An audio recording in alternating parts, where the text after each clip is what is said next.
इमरान खान को गिरफ्तार कर लिया गया और उन पे 3 साल की सजा आयद की गई है और कुछ जुर्माना उन पे आयद किया गया। उन पे जो केस है वो सुन लें कि उन्होंने तोशा खाना से कुछ तोहफ़ लिए और अपनी एसेट्स की डिक्लेरेशन के अंदर जो उन्होंने इलेक्शन कमीशन ऑफ पाकिस्तान को सबमिट की, उन्होंने उस डिक्लेरेशन के अंदर अपने तोहफ़ की वैल्यू को अच्छे से डिक्लेयर नहीं किया। सो इस केस की बुनियाद पे इस्लामाबाद सेशन कोर्ट ने उनको 3 साल की सजा सुनाई है और उसके साथ साथ उन पे कुछ जुर्माना आयद किया गया। अब इस बात के अंदर कोई शक नहीं है, इट इज़ नो डाउट कि इमरान खान को पॉलिटिकल विक्टिमाइजेशन से गुजारा जा रहा है। अब ये बात क्लियर है कि पीडीएम की गवर्नमेंट कुछ दिनों के अंदर डिसॉल्व हो जाएगी। उस गवर्नमेंट के बाद 90 डेज बाद जनरल इलेक्शन अनाउंस किए जा रहे हैं। सो इमरान खान की जो पॉपुलिज्म है हमारे पाकिस्तान के अंदर वो आपके सामने है। 80 to 85% लोग उसको सपोर्ट करते हैं। तो ये बात क्लियर दिखाई दे रही है कि इमरान खान 2/3 मेजोरिटी के साथ अपनी हुकूमत बना लेगा। सो इस कंपटीशन से बचने के लिए अब पीडीएम और एस्टेब्लिश ने मिलकर ये डील किया है कि अब अगर हम इसको compete नहीं कर सकते तो दूसरा ऑप्शन जो हमारे पास बचता है वो ये है कि इसको डिलीट कर दिया जाए। अब इमरान खान को डिलीट करने की कोशिश की जा रही है और पॉसिबली ये दिखाई दे रहा है कि इमरान खान को डिलीट किया जा चुका है। अब जो पॉलिटिकल लीडर्स को, पॉपुलर लीडर्स को डिलीट करने की तारीख है ये बहुत पुरानी है। और अगर आप तारीख की बात करें कि तारीख कितनी इंपॉर्टेंट होती है किसी भी कौम के लिए, तो इस पे एक फिलॉसफी है कि when a nation correct its history then its don't need to care about the future. यानी जब आप अपनी तारीख को मसख नहीं करेंगे, इसको करेक्ट कर लेंगे, तो आपको अपने फ्यूचर के बारे में परेशान होने की जरूरत नहीं है। सो अगर तारीख की बात करें तो तारीख बहुत पुरानी है।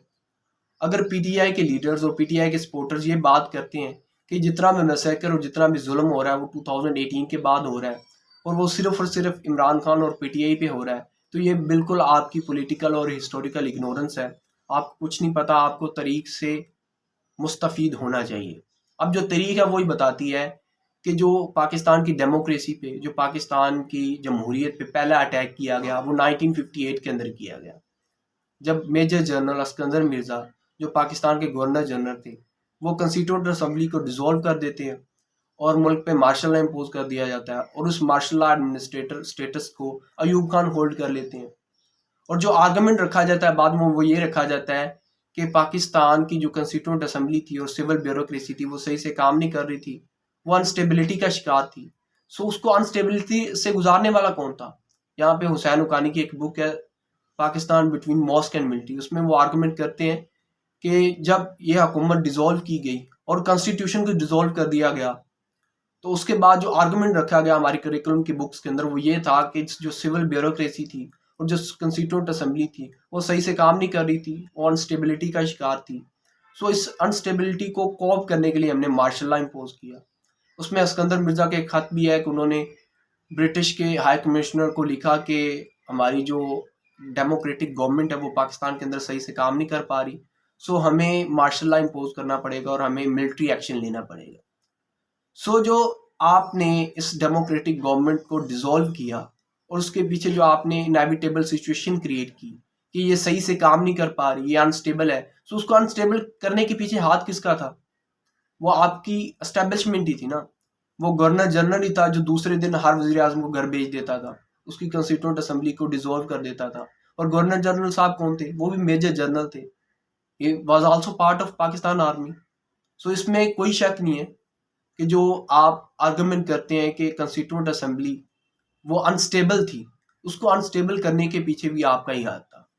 और उसके बाद क्या होता है कि उसके बाद हम देखते हैं कि हुसैन शहीद सरवर्दी जो कि एक बहुत बड़े पॉपुलर लीडर थे, जो कि अवामी लीग के एक फाउंडिंग मेंबर थे, उनकी पॉपुलैरिटी की वजह से उन पे भी केसेस बनाए जाते हैं, उनको गद्दार कंसीडर किया जाता है और साथ साथ उन पे बगावत के मुकदमे दर्ज किए जाते हैं। एक ऐसा बंदा जो आपकी पाकिस्तान की आइडियोलॉजी का पार्ट था, पाकिस्तान का फाउंडिंग मेंबर था, उसको बाद में गद्दार करार दे दिया जाता है और उसको 7 साल की सजा सुना दी जाती है। अयूब खान साहब एब्डोर प्रोडा जैसे बराए नाम फाशिस्ट कानून के जरिए तमाम के तमाम सियासतदानों को जेलों में डाल देते हैं, जिसमें हुसैन शहीद सरवर्दी भी शामिल थे, उनको 7-7 साल की सजा सुनाई जाती है। सो ये डिलीट करने की हिस्ट्री बहुत पुरानी है। उसके बाद नाम आता है मुजीबर रहमान का। सो मुजीबर रहमान क्या था?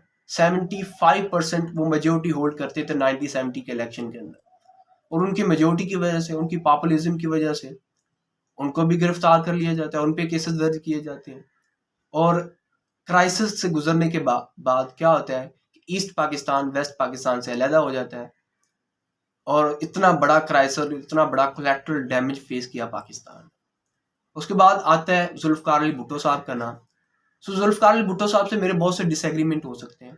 ये बात कंसिडरेबल है कि वो ईस्ट पाकिस्तान की अलहदगी के अंदर वो सबसे बड़े जिम्मेदार कंसिडर किए जाते हैं, उनके ताकत के नशे की वजह से और उनके पावर के लालच की वजह से। ईस्ट पाकिस्तान जो है वो अपनी आइडेंटिटी वेस्ट पाकिस्तान के साथ ना होल्ड कर पाया और ईस्ट पाकिस्तान इनएविटेबली पाकिस्तान से अलहदा हो गया।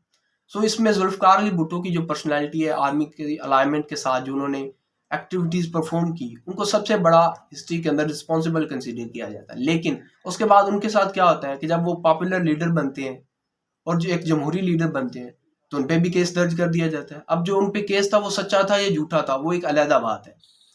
अब ये केसेस उन पे तब क्यों नहीं दर्ज होते जब ये काम कर रहे होते हैं, जब इनकी अलाइनमेंट होती है, तभी इन पे केसेस दर्ज होते हैं जब ये डिसएग्रीमेंट शो करते हैं। सो उन पे केस दर्ज हुआ कत्ल का और उनको फांसी की सजा सुना दी गई और तारीख बताती है कि वो सबसे बड़े पॉलिटिकल लीडर थे जिनको सबसे बड़ी पॉलिटिकल विक्टिमाइजेशन से गुजारा है। उसके बाद नाम आता है बेनज़ीर भुट्टो साहब का और नवाज शरीफ साहब का। 1988 के बाद बेनज़ीर भुट्टो की हुकूमत आती है, उसके बाद एक नवाज शरीफ का टेन्योर आता है, उसके बाद फिर एक बेनज़ीर का टेन्योर होता है, उसके बाद फिर एक नवाज शरीफ का टेन्योर आता है और नवाज शरीफ साहब एक जमहूरी काम करते हैं, एक जमहूरी स्टेप उठाते हैं और उसके बाद उनकी असम्बली को डिसॉल्व कर दिया जाता है और मार्शल लॉ इम्पोज कर दिया जाता है। और हम देखते हैं कि इनकी जो दो हुकूमतें आई, क्या इन्होंने अपने टेन्योर कंप्लीट किए? कभी भी इन्होंने अपने टेन्योर कंप्लीट नहीं किए। जितने भी सदर थे, जिसमें सदर गुलाम असाद खान और सदर लगारी साहब, उन्होंने 58(2)B की शीट को इस्तेमाल किया और उनको बदनमानी के चार्जेस लगाकर और मुख्तलिफ केसेस करके उनकी हुकूमत को डिसॉल्व किया गया। अब पाकिस्तान की हिस्ट्री है कि पाकिस्तान की हिस्ट्री के अंदर किसी भी प्राइम मिनिस्टर ने अपना 5 साल का टेन्योर कंप्लीट नहीं किया। सो हमने देखा कि उन दोनों को भी पॉलिटिकल विक्टिमाइजेशन से गुजारा गया और बार बार उनकी हुकूमतें डिसॉल्व होती रही, being a political leader, being a democratic leader. So अब अगर हम नवाज शरीफ साहब की बात करें जो 3 बार पॉलिटिकल विक्टिमाइजेशन फेस कर चुके हैं, 2017 के अंदर भी ये बात जाहिर है कि इमरान खान साहब को लॉन्च किया गया और नवाज शरीफ को पॉलिटिकल विक्टिमाइजेशन से गुजारा गया, जिसका सबूत जो है वो लाहौर हाई कोर्ट ने भी दिया है। उसने कहा है कि नवाज शरीफ को पॉलिटिकल विक्टिमाइजेशन से गुजारा गया और उनको डिसक्वालीफाई किया गया इस एक साजिश के जरिए। सो जो नवाज शरीफ साहब 3 बार डील करके ये कंसिक्वेंसेस फेस कर चुके हैं, अब वो चौथी बार फिर डील कर चुके हैं। ये कितनी शर्मनाक बात है एक पॉलिटिकल लीडर के लिए, वो 3 बार एक बेलने से गुजर चुके हैं और वो चौथी बार फिर अपना हाथ मिला चुके हैं। सो जो नवाज शरीफ के लिए एक पॉलिटिकल रिस्पेक्ट थी वो अब खत्म हो चुकी है कि वो एक पॉलिटिकल लीडर थे, लेकिन अब नहीं। अब वो एक फॉर एग्जाम्पल आप कह सकते हैं कि पॉलिटिकल पैरट बन चुके हैं। अब उनका भी वही खान साहब वाला काम है जो खान साहब ने परफॉर्म किया। तो इनकी तो हिस्ट्री बहुत पुरानी है, ये 4 बार कर चुके हैं और अब दोबारा इन्होंने ये बेशर्मी का काम किया है। अब अगर हम खान साहब की बात करें कि जो खान साहब लॉन्च किए गए, खान साहब एक हथियार के तौर पर इस्तेमाल हुए।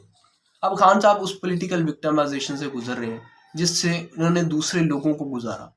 ये क्लियर है, इस बात में कोई शक नहीं है कि खान साहब ने अपने टेन्योर के अंदर अपने पॉलिटिकल ओपोनेंट्स को पॉलिटिकल विक्टिमाइजेशन से गुजारा, उन पे केसेस दर्ज किए गए। अब तारीख हमें बताती है कि आप इससे कुछ सीख लें और हमारी जो इग्नोरेंस है वो ये है कि हम तारीख से फिर नहीं सीखते। अब खान साहब के लिए क्या है कि वो भी पॉलिटिकल विक्टिमाइजेशन फेस कर रहे हैं जो उन्होंने दूसरों को फेस करवाई।